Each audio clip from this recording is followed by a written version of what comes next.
ஏன் நாம் தெளிந்த புத்தி உள்ளாக இருக்க வேண்டும் அப்படின்னா எல்லாவற்றுக்கும் முடிவு சமீபமாக இருக்கிறது. ஆமென். இனி காலம் சொல்லாது, இனி காலம் சொல்லாது, எல்லாவற்றுக்கும் முடிவு சமீபமாயிற்று. 1 பேதுரு 4ஆம் அதிகாரம் 7வது வசனத்தில் நம்ம பார்க்கிறோம்,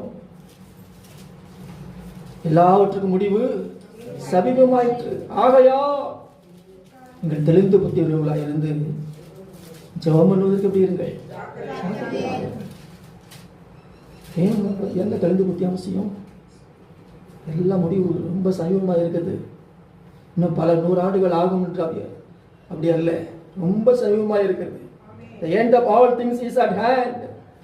Therefore be serious and watchful in your prayers. ரொம்ப கவனமா இருக்க பிரேயர்ல. அல்லேலூயா. எப்பொழுதும் ஜெபம் பண்ணி விழித்திருங்கள், விழித்திருந்து ஜெபம் பண்ணுங்கள். ஏனென்றால் எனக்கு அந்த முடிவு சமீபமாக இருக்குது. ஆகவே தெளிந்த புத்தி உள்ளவர்களாக இருங்கள். ஆமென். விசுவாச தெளிவு இல்லை அப்படின்னாவே யார் தான் அது யாருடைய வேலை? சாத்தானுடைய வேலை. ரொம்ப கவனமாக இருக்கணும். இந்த கடைசி நாட்களில் வாழ்ந்து கொண்டிருக்கிறோம், ரொம்ப தெளிவாக இருக்கணும். ஆமென். ஒரு கடையில் போய் ஒரு பொருள் வாங்குகிறோம் அப்படின்னா நம்ம எப்படி தான் வாங்குவோம்?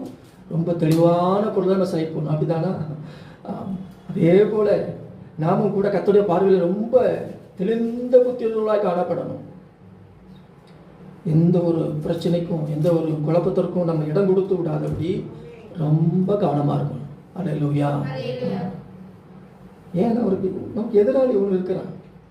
நான் பாருங்க, ஒரு மனிதன் எப்பொழுது வருகிறா பாருங்க, ஒரு பாவம் செய்கிறான், அந்த தொடர்ந்து அந்த பாவத்தை மீண்டும் மீண்டும் மீண்டும் செய்கிற பொழுது பிசாசு உள்ள வந்துடுவான்.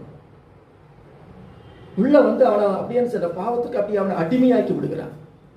முதல் சும்மா விளையாட்ட தானே போனேன், சும்மா ஒரு கம்பெனி கொடுக்கத்தானே போனேன், விளையாட்ட தானே போனேன், அதை திரும்ப திரும்ப செய்யும் பொழுது பிசாசு வந்து அவனை என்ன பண்ணிக்கிறான்? கொண்டு அடிமைப்படுத்துகிறான். அதே போல தான் இங்கே சும்மா லேசாக தானே கவலைப்பட்டேன், சும்மா அந்த பிரச்சனையை லேசாக தானே யோசித்தேன் அப்படின்னு கொஞ்சம் கொஞ்சமாக இடம் கொடுக்க பிசாசு வந்து அது மேலே வந்து உட்காந்துருவான்.